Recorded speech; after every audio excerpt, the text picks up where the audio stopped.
Okay, so good morning. Today's daf is daf Mem Gimel. We are at the bottom of Mem Bet Amabet. We are 3 lines from the end of the narrow lines. Actually, no, 2 lines up from the end of the narrow lines. Second abbreviate, the only abbreviation on that line, Tana Rabbanan.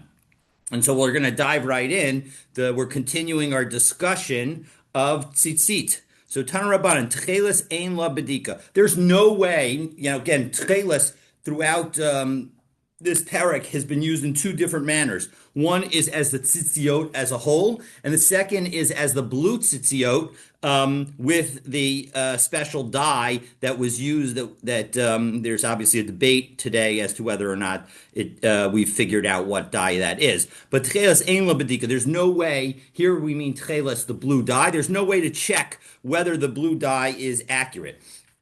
As Rashi says, Ein la bedika, we're 1, 2, 3, 4, 5, 6, 7, 8, 9, 10, 11, 12, 13, 14 lines up in the Rashi. Kasal kadaitek, at the moment we think, Ein adam yachol lebodko. There's no way to check im techelasu if the fringes that you have are actually tcheles im kala ilanhu, or whether it is actually the tree dye indigo that is the alternative blue that looks exactly the same, but in fact is different.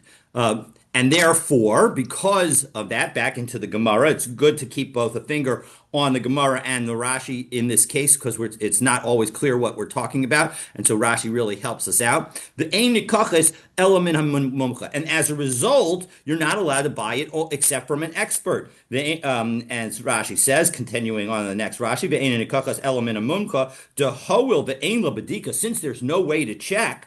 Ein lo kanota element mumcha. You can only buy it from somebody who's an expert. Shiyodeya shekala ilan asor, who knows that indigo is prohibited as the dye for your tzitzit.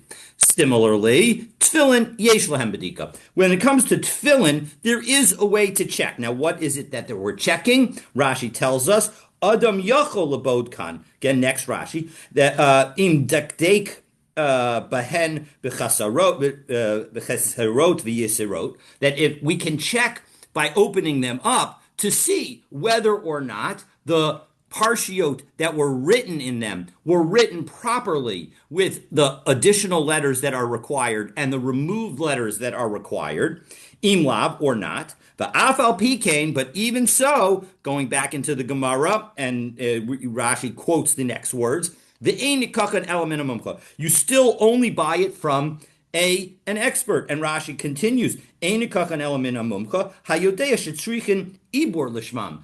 Ibud lishmam, because you need to have every aspect. It's not just the writing that needs to have been done intentionally. The actually doing of it's not only the writing that needs to be accurate, excuse me, it also needs to be done for the purpose of tefillin. And so as a result, you need to buy it from an expert. Back into the Gemara, Svarim umezuzot yesh lahen bedika. When it comes to, now, Svarim here, presumably, it looked like it means, or translated here as being Torah scrolls, but I'm not sure that there's actually a debate about the wording. We do not buy Torah scrolls nikachim and kol adam that you can buy it from anybody, because also when it comes to them, you need to have some kind of expertise. But Rashi says in the nikachim kol adam deleka behen ibud lishman, because you don't have to have necessarily made them for the purpose of the item itself. So that is our Gemara, and the Gemara then that is the brisa that the Gemara quotes. U'techeles ein la bedika. Is it really true that techeles doesn't have a way to check it? V'ha Rav Yitzchak braid to Rav Yehuda badikle, but Rav Yitzchak did check. Mighty Magbia Gila Umaya de Shavlilta, that he would bring some various ingredients. Here it's translated as alum and sap of fenugreek.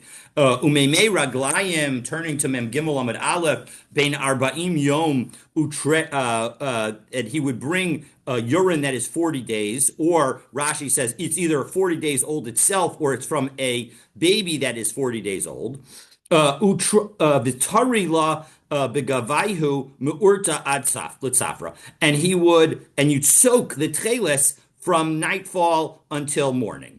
Iparid chazuse psula. If it got worse, its view, well, then it would be not. Then that's clearly an indication that it is not indigo. Lo iprad. If it didn't get worse, chazuse, its appearance, kshera. Then it would be kosher. The Rav Ada Kamei, the Rava Mishmei, the Rav Avira Amar, and Rav Ada had his own process. Mighty Chamira Arkasa de Saare, he would bring the hard barley. Rashi says this, Chamira Arkasa is Seor Kasher, hard barley and Seor, yeast from hard barley, V'afela begabe, and he would bake it while it's inside. So you have this doughy kind of structure, and you'd use that and bake it around the tcheles, around the strings that have the tcheles dye in it. Ishtanai l'ma'alusa kshera. If the color gets better, then it is kosher. L'griusa psula. But if it got worse, it would be puzzle. The simanayach, and the siman, the way you remember, shinui sheker, shinui emes. If there's a change, you can tell whether it's false, and there's a change, you can tell whether it's true. What does that mean? So Rashi says, the Simanayach, third line down, Eze shinoi kasher, ve'eze shinoi pasul. There's a sign as to which one is kosher and which one is pasul. Shinoi sheker, hamishane divaro lira'ah hakol yodim shirahu. If somebody lies and makes it worse for everybody else, meaning you promise a lot and you deliver a little, well, then everybody knows this person's not a good person. So that's bad. And on the other hand, shinui emes, if it's really a change, hamishana devaro lahosif alav lekaimo hakol yodim shetovu. If somebody promises a little and delivers a lot, well, that's a good person, and so that's an indication of the person's goodness. And similarly, if the change is for the good, well, then it's going to indicate that it's a kosher. Okay, so my ain la badika nami duka amar. So how could you have said that there is no way to check techeles? We just found two different ways to check it. Ateima. It's referring to the testing. So Rashi explains, take a look at Rashi, third line down in the Rashi. Ma'ain la bedika de ka'amar gam nami ateima. So ein adam yachol livdok hatzemer im l'shem tcheles nitzba im l'teima. You can't tell whether a particular strand of wool thread has been dyed based on the fact that you wanted to make it into tzitzis, or based on the fact that you wanted to make it a test in order to run the test on the batch to make sure that it in fact was not indigo, but was in fact tcheles. You can't tell. And l'shem nisayin, te'ima l'shem nisayin, and te'ima means l'shem nisayin. V'amru la'el de te'ima psula. And we saw earlier that if you have it as a test, because you didn't dye it purposely for the purpose of tzitzis, it's not going to be kosher. So we'll pause there. Then Rashi gives another alternative explanation, but that's sufficient for our current purposes. So that's the answer. The answer is that when it comes to testing the tested wool, you cannot tell whether or not the this particular piece of wool was the test or whether it was made for tcheles, and that's why you need to buy it from a mumcha.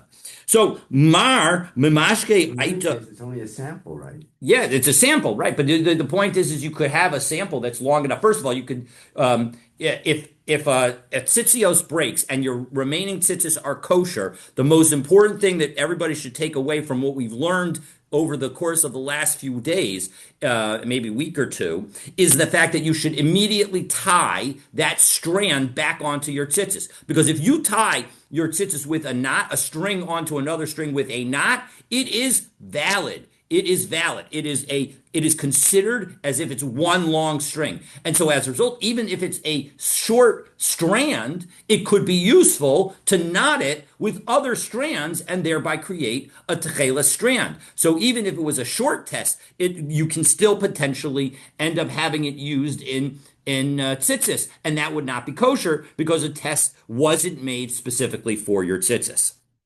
Okay, so now we're going to get two stories. So story number one, Mar Mamashke Aita Tcheilta B'Shnei Rav Achai. So he in the days of Rav Achai was one of the in the first generation after basically the discussion of the Gemara. So this is very, very, very, very late. The Savarai period is the period that followed the Amoraim, and Rav Achai was from that period. And so this person lived at that time. So this is a very, very late addition to our Gemaras, or it's one of the latest stories in our Gemara. Badkua b'de Rav Yitzchak rei de Rav Yehuda. So first he checked it with the Rav Yitzchak approach. Remember, that's the first approach that we had. That was the approach that involves urine, and it's a sort of like a liquid test on it, and the iparet chazuse, and it looked worse. Then bid Rav Ada, he checked it also with Rav Ada's approach, and it looked better. So it passed the Rav Ada test, it failed the Rav Yitzchak test. Savar l'mitzvah, so he thought it should be unfit. Amar lahu Rav Achai, so Rav Achai said to him, Elaha lo tacheltahi v'lo kala ilanhi. You've essentially found something that's a third thing, and that can't be. There is no third thing. So elashmamina shmausa ahadadi itmar. So when you must learn from this that when they said these teachings, it's a double test. When you do the test of Rav Yitzchak, if it doesn't get worse, well, then you know it's kosher for sure, and you're done. If it got worse, if it faded, so then you would use the hard yeast test and the hard barley test. And if in fact you would that would pass, so then if it then passes the second test, it's kosher. If it fails both tests, that's when it is definitely not going to be tcheles. So shalcho mitam. So they sent from Israel, that in fact these two teachings were said in connection with one another. And so as a result, we've essentially confirmed that if you want to do these tests, if it doesn't work on the first one, then you definitely want to do the second. So a second story. Rabbi Mani dayek zvizaven kechumre masniyasa. He would buy tcheles with, according to the strict rulings, meaning that you would need to use a mumcha.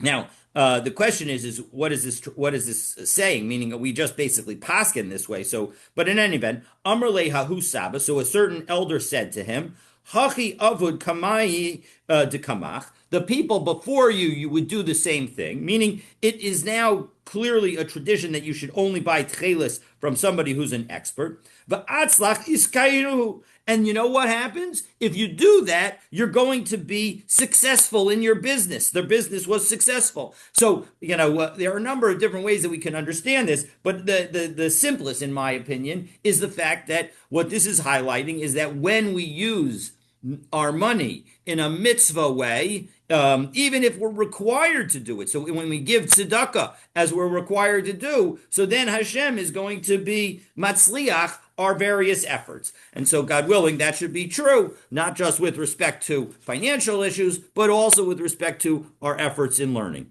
So, okay, so now we get another brisa, Tanu Rabbanim. Halokeach talis mitzuyekes Menachot. You bought a garment with tzitzis from the marketplace. So, mi Yisrael, harehu b'chezkasa. If you bought an already made tzitzis, now remember, before we were talking about specifically buying the blue dyed wool. Here, you're buying a completed garment. Well, then it has a chazaka of being kosher because you're buying it from another Jew, and it's fine. Min ha'ovid kochavim, if you buy it from somebody who's not Jewish, min ha'tagar kshera. Well, if it is from a merchant, somebody who's involved in business and buying and selling things all the time, well, then it's going to still be kosher. Meaning that if you see a used salesperson, if you see in a Goodwill a tzitzis, you are allowed to go ahead and buy it because that person, that shop, is a marketplace where you are likely to find used garments, and that is probably an absolutely fine kosher pair of tzitzis because they wouldn't want to sell something that is, obviously you have to check it. We're talking about how can we tell whether or not can we rely on the techeles that's on it, that it's actually techeles and not indigo. But if you buy it from somebody who's in the business, well, then you're going to be okay. And Rashi explains that the business person doesn't want to lose his reputation.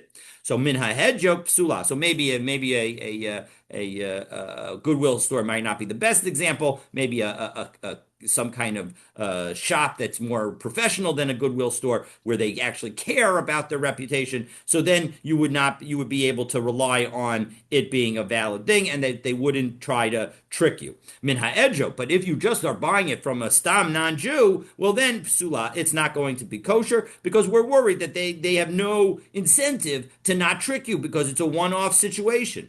Va'afal pisha amru ein adam rashai limkor talis mitzuyetzes le'oved kochavim ad shiyatir tziyusiyaha. That, and this is true even though we have a rule that you should not sell tzitzis to a non-Jew unless you remove the tzitzis from the garment.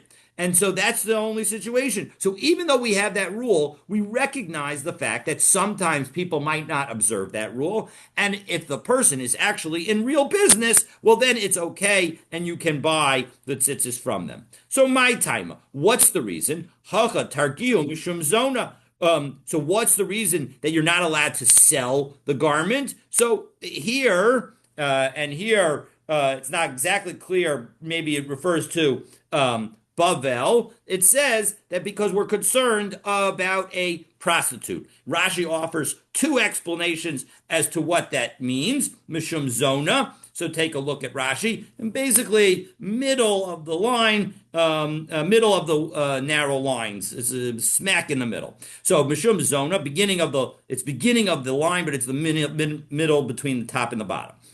Dilma havile zona Yisraeli. Maybe there's going to be a Jewish prostitute, the svura, and she's going to think Yisrael that this non-Jew who is coming to her to purchase her services is actually Jewish because he's wearing a tzitzis because you sold him the tzitzis. The tibale, and she'll have relations. The avarin mishum lo tischaten bam, and that'll be a violation because of you're not supposed to marry a non-Jew. So lishnafrin. Now there's a couple problems with the first one. One is it assumes that there's a Jewish harlot. That would be terrible in and of itself. But also, it's not truly true that lo tischaten bam involves just having relations. It's more of a marriage situation. But in any event, Rashi offers a second explanation. Lishnachrina.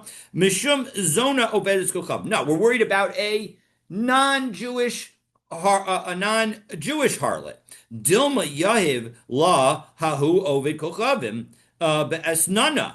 Maybe she will take the tzitzis as payment. V'amra ki Yisrael natnali v'asil l'machashdei, and she'll then, this is sort of like the Yosef story in the Torah. Well, she'll then say, "Hey, look, a Jew used me as a client, and as a result, the non-Jews will get very upset that a Jew had relations with a non-Jew in their community, even if she's a harlot, and they're going to attack the Jewish people." So Rabbi Yehuda says, no, you don't have to go that far to that kind of situation. What about the story with Tamar? Tamar and Yes, Yisrael. well, Tamar, you're right. Tamar also is a related story because she uses the garment or the things that The were left, the, staff the and the staff and the etc. Exactly, very similarly to show this is the person I had relations with. So absolutely, both those stories have this element of something being held by the woman who had relations, indicating who she had relations with, and we don't want that. So that which is a very good explanation of to why the second concern is valid. So Rabbi Yehuda Amar, Rabbi Yehuda again, beginning of the line, right above the hay of the Ein Mishpat, Rav Yehuda Amar Shema Yislava Imo B'derech V'Yargenu. Now it's a much simpler concern. The concern is that if you give somebody tzitzis, they're going to dress in the tzitzis, and that non-Jew is going to travel, is going to be thought of as a Jew, and then he's going to be able to come and to kill you. So, as Rashi says, which Rashi?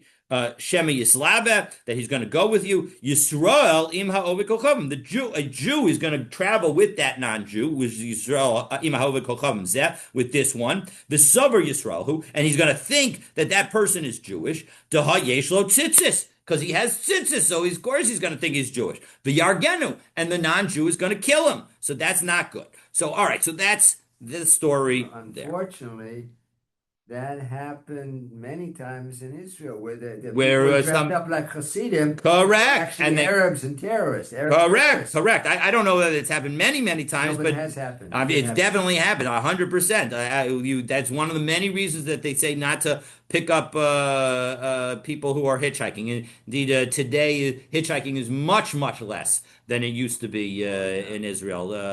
In my recent trips to Israel, I very rarely see. I mean, I still see them, but it's nowhere near what it used to be. All right. Anyway, Rabbi. The Gemara above mentions not one can buy this from Mina Ovid Kochavim Min Hedgar Kashera, and Right. then it says Mina Hedya. You're almost. So it seems like here the Gemara is not meduyak on Ovid Kochavim, because if you would think about it, Ovid Kochavim is a real Ovid Kochavim, you might not want to buy anything from him. Yeah. Whereas a Hedyot would be a Stam Jew. That would be No. That hedyot is definitely going on an Ovid Kochavim. So there's a category min ha'ovid Kochavim colon, Right. so that it differentiates between min tagar kshera min ha'hedyot psula. Tagar and hedyot are definitely meant to be parallel language. All right. Well, I want to make sure we get far enough along. That, so but you could see that the point here. That's all I'm saying. okay. So Rav Yehuda Rami Tchelta Lefarzuma de Inshi Bese. Rav Yehuda would attach tcheles to the garments of everybody in his household, meaning even the women. Umevara called safra liisate petisa. And every morning he would say the bracha of wrapping tzitzis. So midirame kasavar mitzvahs ase shalo azman gramahu. Does this mean that from the fact that he attached the tzitzis that he thinks that this mitzvah is not a positive time bound mitzvah? Amai mivara kol tzafra b'tzafra. But if that's the case, why would he say the bracha every morning? If he's wearing his tzitzis day and night and day, then why make a bracha at all on a daily basis? So Kerebi, he would do it like Rebbe. Detanya tefillin kol zman shemenichan mevarach alehem. That every time you put on tefillin, you say a bracha. Divrei Rebbe. That's what Rebbe says. And so similarly, ihachi kol shataname. Well, if that's true, that every time you put it on, well, then every time he puts on his tzitzis, he should put it on. Why is he only making a bracha in the morning? So Rav Yehuda inish tzniya hava, he was a very tzanua person, meaning that he below shari leila glime kule yoma, he wouldn't take off his clothing all day. So all day he was wearing his tzitzis. So that's why. So umay shna mitzapra. Well, why then does he still do it only in the morning? Because again, if he's so tzanua and he's wearing it all day and all night, so then why not? Why specifically in the morning? And then the answer is exactly what you would expect. Ki mishani miksus leila ksus yom. The point is that that's when he changed from his day tzitzis from his night tzitzis to his day tzitzis. And so as a result, when you change to your day tzitzis. So that's the opportunity. You're putting it on anew. It's a new day. You're going to make the bracha. Tanu Rabbanan, Hakol Chayavim B'tzitzis, everybody's obligated in tzitzis. So now we're going to respond to this teaching by highlighting the fact that we say that tzitzis are not a time-bound, that are a time-bound mitzvah. So we say everybody is obligated in tzitzis. Kohanim, Leviim, Yisraelim, whether you're a Kohen, a Levi, or Yisrael. Gerim, Nashim, Va'abadim, whether you're a non-Jew, a convert, a woman, or a slave. Rabbi Shimon, on the other hand, poter benashim. He says that women are exempt. Menesha mitzvos aseh shazman gramahu, because it is a time-bound mitzvah. V'kol mitzvos aseh shazman grama nashim peturos. Women are exempt from that. So Amar Mar Kol Chayavim B'tzitzis. So 1 second, we said that everybody is obligated in tzitzis. Kohanim, Leviim, Yisraelim. Well, pshita di Kohanim, Leviim, Yisraelim petirei man lechayev.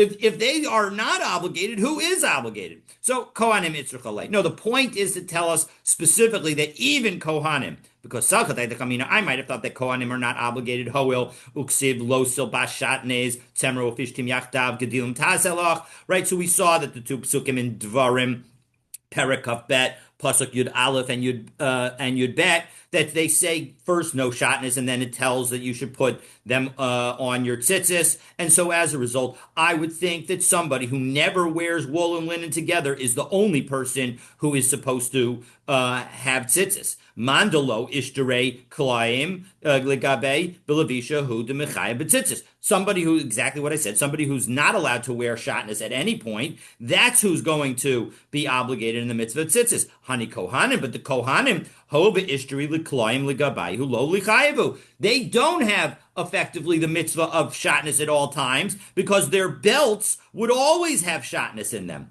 So kamash mala hanu kohanim ho be'ishteri leklaim legabai lo lichayev. They shouldn't be obligated. So kamash malan nehid ishteri be'idan avoda. Yes, it's true that they're permitted, but it's permitted in the context of doing the service. Below Eden Avoda, low Ishtara. At the time when they're not doing the Avoda, they're not allowed to be wearing shatnez, and therefore they are subject to the same rule, and therefore they too are subject to the command of wearing tzitzis. Rabbi Shimon Poter Benashim. We said that women, Rabbi Shimon says that women are exempt. My time at the Rabbi Shimon. What's the reasoning? Well, of course, the reasoning is because it's a positive time-bound mitzvah. But the Gemara is going to cite a verse for it. Titania, Urisemoso. It says that you should see them. Meaning, how do we know that it's a time-bound mitzvah? So he's going to say it's because it says in the pasuk in Bamidbar Perek Tezvav, it says that you should see them. Prat l'chusus laila, that excludes coverings at night, which you don't see. Ata omer prat l'chusus laila, o eino ela prat l'chusus suma. Maybe it should mean somebody who's blind isn't obligated because you can't that person can't see it. Well, kishehu omer asher techaseba. Because when the Torah then says that you should that what you cover yourself with, that's the pasuk in Dvarim. So then harek susuma amar. So we get the fact that it's something that's included, and what's included is the blind person's garment. Well, ha ma ani mekayam uri semoso. So how do I fulfill the restriction of seeing it? So it comes to exclude the garment at night. So ma'reisa l'rabos ksusuma lahotzi ksus laila marabe ani ksusuma sheyishna. I'm sorry. So why include the blind person's garment and exclude the night person's garment? Why not do it the other way around? So marabe ani ksusuma sheyishna b'reiya eitzel acherim. Well, the blind person's garment can be seen by other people during the day. Umotzi ani ksus laila she'einu k'b'reiya eitzel acherim. But when it comes to the garment at night, nobody can see it because it's dark.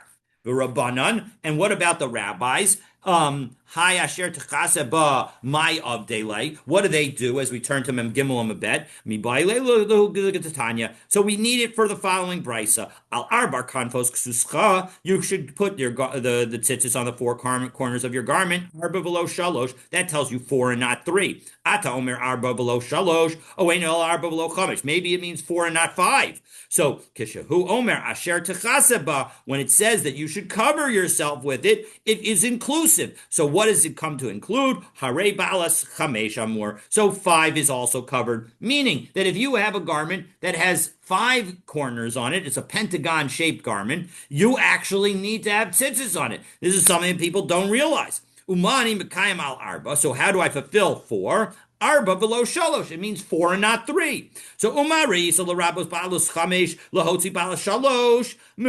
Why do I include 5 and exclude 3? Maybe I should do the other way. Miraba ani ba'alus chamesh, yesh bechlal chamesh arba. Well, 5 includes 4. If you have 5, you have at least 4.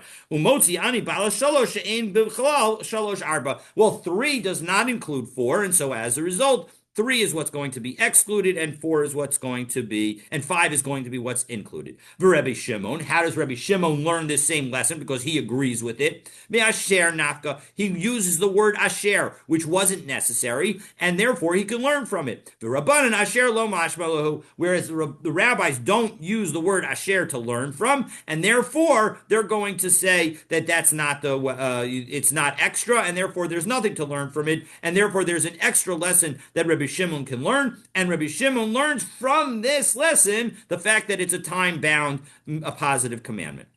The Rabbanan, hi uri isim oso my avdila. So, all right, well, you've now explained how the rabbis come to their conclusion with and what they do with asher techaseba. But what do they do with the uri isim oso? And so now they're going to have a series of brisas, several brisas that use the term uri isemoso for various purposes. So look at the Tanya. We need it for the following brisa. Uri isemoso zachartem. What do we have? We have the seeing and remembering. Re'ei mitzvah zo uzachor mitzvah acheres hatluyaba. See this mitzvah and remember another mitzvah. Ve'eza zo. And what is that other mitzvah? Zo kriyashma. It's kriyashma. Meaning that how do we know that we're going to read the third paragraph of that talks about tzitzis when we say the Shema? After all, the other 2 paragraphs say b'shach b'chov kumecha, when you get up and when you go to bed, so and when you lie down. So that's how we know that we say Kriya Shema in the morning and in the evening. How about the rest of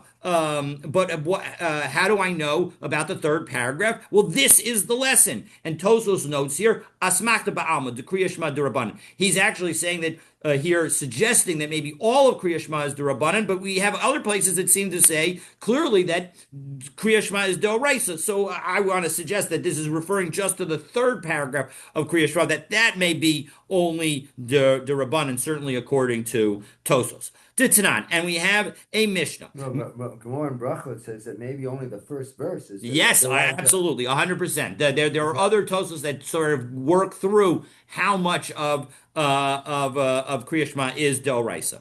So then we're now going to cite a Mishnah from Brachot. This is Daf Ted Amabet. Me'emas Ikornish Shema b'Shachris. What time do we say Shema in Shachris? Mishiyaker ben Tchelas Lulavan. When you can distinguish between the blue and the white strings. So we see that there is a connection between Shema and Tzitzis. Okay, Vitanya Idach, we have another brisa that also shows what we could do with the Uri Isemoso. Uri Isemoso Uzchartem, Re'e Mitzvazo, Uzchar Mitzvah Acheres HaSmuchala. Come see this one and remember another mitzvah that's close to it. Ve'ezazo, what is that other mitzvah? Zo Mitzvah's Klayim. It's the mitzvah of Klayim because in Sefer Dvarim, those 2 are juxtaposed to one another, even though they're not juxtaposed in Sefer Bamidbar. In those 2 psukim, again, Perek Kafbet, Pasuk Yud Aleph and Yud Bet in Dvarim. So Tanya, so that's how we know that those 2 go together. Tanya Idach, Uri'izem Oso, Zachartem is Kol Mitzvos Hashem, that you should see them and remember all the mitzvos of God. So V'kevan Dishin Nischayev Adam B'mitzvazo, Nischayev B'kol Mitzvos Kulan. When a person becomes obligated in this mitzvah, they're obligated in all mitzvahs. Now, there are 2 ways to understand this. Either it's referring to somebody who turns 13, or it's referring to most mitzvot are obligated only during the daytime. And so when you become obligated during the daytime for tzitzis, you're also going to be obligated in the daytime for all the other mitzvot. For Rabbi Shimon, he de Amar mitzvahs asay shazman gramahi. Well, 1 second, according to Rabbi Shimon, who says that it's mitzvah asesha zman grama, well then it applies only there during the day because it applies only during the day. So that's so both of these, whether you hold one way or the other, you can use this verse to connect the mitzvah of tzitzis to all the other mitzvahs. So Tanya idach uri'izem osos is kol mitzvos Hashem. Another brisa that uses this phrase. Shekula mitzvah zo keneged kol hamitzvot shekulan. That this mitzvah is equivalent to all the mitzvahs together, and that's the basis for the fact that we have 5 knots and 8 strings, with the gematria of tzitzit being 600. 600 plus 5 plus 8 equals 613. But Tanya idach, and we have another brisa. Urizem osos zchartem ba'asisem. Re'iyah mevia lidei zechira. That the seeing brings you to remembrance. Zechira mevia lidei asiyah. And remembrance brings you to action. Rabbi Shimon ben Yochai Omer, Kol Hazaris b'mitzvah. Anyone who's careful about the mitzvah of tzitzit, zocha u'mekabel pnei shechina, they are going to merit to encounter Hashem's presence. Ksiv hacha urisem oso, it just as it says urisem oso in connection with tzitzis. Uksiv hosam es Hashem elokecha tira v'oso tavod, that you're going to fear Hashem and serve Hashem. And the pun is on tira and uri isem, even though those are different roots of words. Tana Rabbanan, another brisa. Chaviv in Yisrael shesibvan Hakadosh Baruch Hu b'mitzvot, that the Jewish people are beloved because Hashem surrounded us with mitzvot. Tefillin b'rasheihen utfillin b'zroseihen. Tefillin is on our head and on our arm. V'tzitzis b'vigdeihen, our tzitzis are on our garments. U'mezuzah lefitcheim, and the mezuzah is on our door. V'aleihem amar David, and about this David said, Sheva bayom hilalticha al mishpatei tzidkecha, that 7 times I praise you for your righteous rules. What are the 7? 4 corners of tzitzit, the arm tefillin, the head tefillin, and the mezuzah. That totals 7. Ubisha shenichnas David lebeis hamerchas, when he went into the bathroom, v'ra atzmo omed arom, and he saw himself naked. Amar oili she'emod arom below mitzvah. I'm standing and there's no mitzvah, and of course it's a bathhouse, so he's no wearing talis or tefillin, so that's for sure, and he's not wearing and there's no mezuzah either. So the kevan shenizkar b'mila bivsaro nisyashvu daitu, but when he realized, I have the mila, and so as relieved. So la'achar sheyatza amar Allah shira, and so afterwards he sang another tehillim. Shenemar lamnatzech al hashminis mizmor David, that there's actually 8 mitzvos that surround us, and the 8th one being our milah. Al milah shenisna b'shmini. It's a milah that was given on the 8th day. Rabbi Eliezer ben Yaakov Omer, kol sheyesh lo tefillin b'rosho tefillin b'zroa v'tzitzis b'vigdo mezuzah b'fitcho. If you've got all 7 of these signs, hakol b'chizuk shelo yecheta, that's going to help you not sin. Shene'emar v'hachut hamishulash lo b'meheri yinatek. A 3-ply cord is not going to be easily severed. So that the point being, you have tefillin, you have mezuzah, you have tzitzis. That's 3. That's going to help you avoid sinning. V'omer chone malach Hashem saviv l'reiav v'yachal tzeim, that an angel of Hashem encamps around his reverent ones and rescues them. Tanya, we got another brisa along these same lines. Haya Rebbe Meir Omer manishtanan tcheles mikol minei tzvoin. How is tcheles different from every other dye? Mimnesha tcheles domel yam. The tcheles is like the sea. V'yam domel rakia, and the sea is like the sky. V'rakia l'chisei kavod, and the sky is like the throne of Hashem. Shenemar v'tachas raglav k'maaseh livnas hasapir. It's like beneath Hashem's feet. This is from 2 parshios ago. At the end of Mishpatim, where the people see Canaan see Hashem, and they see that beneath his feet are like stones of sapphire, uve'etzem hashamayim v'tohar, and it's like the essence of heaven in purity. And so, as a result, that's the point. Uksiv kemare even sapir dmus kisei, and we also have in Yechezkel similar concept of seeing the likeness of the stone underneath the throne is like tcheles. Tanya, final one for today. Haya Rebbe Meir Omer. We're going to see a couple of Rebbe Meir Omers. This one is going to be about tzitzis. Gadol onsho shel lavan yoter me'onsho shel tchilas. If you fail to use the white threads, that's going to be worse than failing to use the blue threads. Why? Mashal lamad davar domeh. What is it comparable to? Lemelech basar v'dam she'amar l'shnei avadav. A king says to two servants, Le'echad amar havali chosam shaltit, bring me a clay seal. Le'echad amar havali chosam shel zahav. And the other one, he says, bring me a gold seal. Upashu shneim v'lo heviu. And both of them failed to do what they were asked to do. Eza mehen onsho meruba. Which one is going to get the greater punishment? Well, you tell me which one's going to get the greater punishment. The one who had the easier job or the one who had the harder job? Clearly, the one who had the easier job is going to get a greater punishment. Have omer zesha amarlo have lichosam shaltit below hevi. That's the one who was asked to bring the clay seal and didn't do so. So as a result, that person is going to get punished because he had a much easier job. So we're going to have two more Brisas that begin with Ahaya Rebbe Meir Omer. Those are not going to relate to tzitzis, but they relate to Haya Rebbe Meir Omer. So we're going to have them, God willing, and we'll start with them, God willing, tomorrow. Thank you so much. Looking forward to continuing our learning together. Please keep an eye on the WhatsApp in case of any time changes due to the weather. Please stay careful out there. Have a wonderful day.